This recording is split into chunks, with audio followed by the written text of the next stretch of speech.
The torque converter is not a recent invention in the automotive world. First introduced about a century ago, this device has evolved significantly over time. Today, torque converters are used in various industries to transmit torque, and the automotive industry is no exception.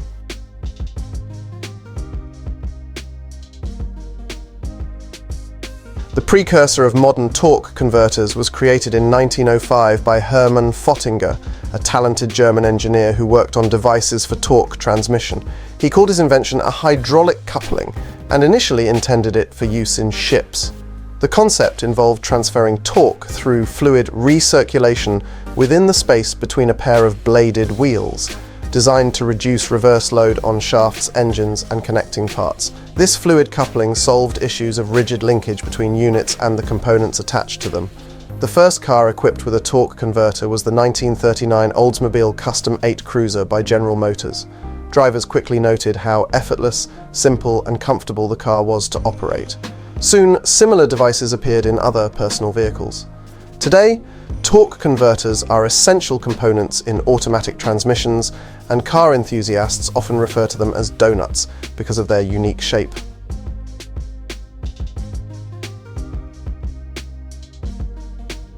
Before delving into the workings of torque converters, let's explore why they became popular. Transmissions with a rigid connection between the engine and the input shaft have a significant drawback. At certain engine modes, heavy loads are placed on the transmission, accelerating component wear. The torque converter addressed this issue, and it brings other advantages, including smooth acceleration from a standstill potential to increased torque from the engine minimal maintenance requirements. Yet, where there are advantages, there are also drawbacks. The main feature of a torque converter, transferring torque through fluid motion, is also its primary limitation. Automotive manufacturers are still working to improve it because the device has a relatively low efficiency. It can reduce the vehicle's responsiveness. It is relatively expensive. Since it takes time and power to circulate fluid within the torque converter, a vehicle's acceleration can suffer. Additionally, designing and assembling a torque converter requires substantial expertise and financial investment. A car equipped with an automatic transmission with a torque converter costs more than one with a simpler manual transmission. However, given that the device not only smoothens transmission operation but also extends its lifespan, the investment often proves worthwhile.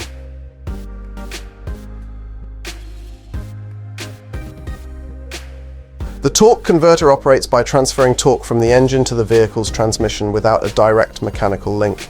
This torque is passed through the circulation of transmission fluid, which allows for smooth power transfer. Essentially, the torque converter functions similarly to a hydraulic clutch, though it's a more complex device consisting of the following components: housing, pump impeller, stator or reactor, one-way clutch, lock-up mechanism or clutch plate, turbine wheel.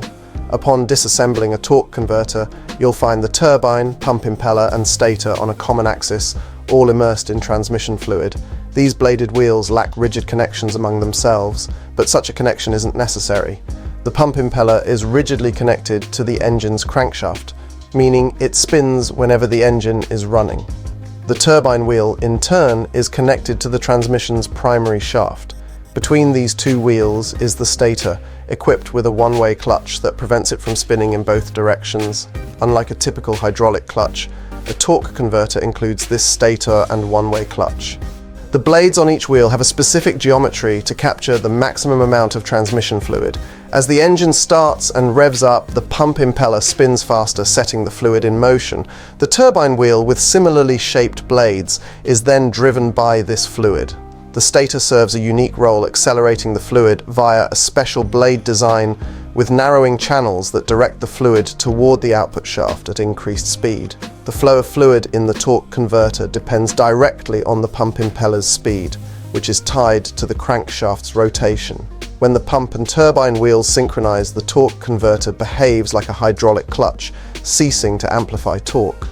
However, if there's increased load on the output shaft, the turbine slows down slightly, causing the stator to lock and transform the fluid flow, thereby increasing torque.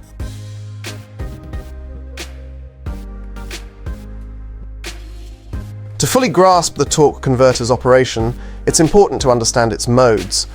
As discussed, it transmits torque without a rigid connection between rotating components, which has certain downsides such as lower efficiency and moderate vehicle dynamics. These issues have been mitigated by the introduction of a lock-up mechanism, often called the lock-up clutch plate. Modern torque converters have two main operating modes, lock-up mode, slip mode. The lock-up clutch plate connects to the turbine wheel and through torsional dampers to the transmission's primary shaft.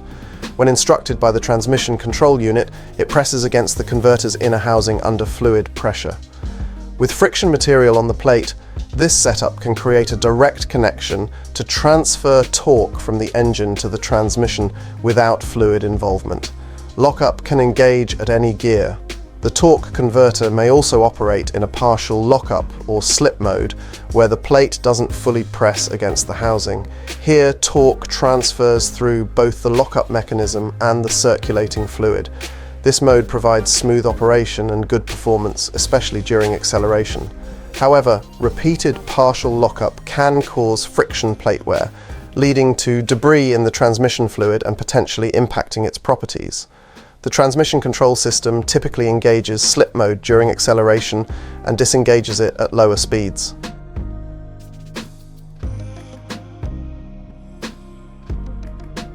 Although the torque converter's construction isn't overly complex, it operates under high stress, requiring careful design. Mechanical parts and electronics work together, meaning that over time some components may fail. The most common issues include unusual noises during idle, often due to worn bearings, vibration at high speeds or occasionally in all modes caused by a clogged filter or contaminated fluid, loss of performance or stalling, often due to a faulty one-way clutch in the stator, grinding or clanking noises from the converter, typically due to blade damage, unexpected gear changes indicating issues in the electronic control system, complete transmission failure, possibly from a broken connection between the turbine and transmission shaft. Replacing or repairing the spline may resolve the issue.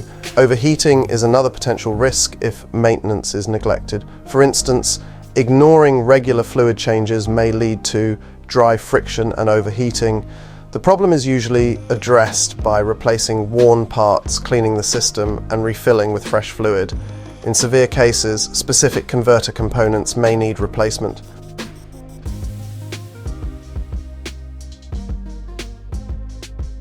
The torque converter is a critical component of automatic transmissions, simplifying vehicle operation and improving driving comfort.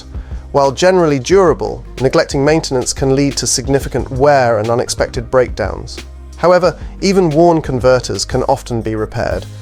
If you notice unusual transmission behavior, consult a specialist who can diagnose the issue and determine whether repair is feasible. Since a new torque converter can be costly, repair is often the more economical choice.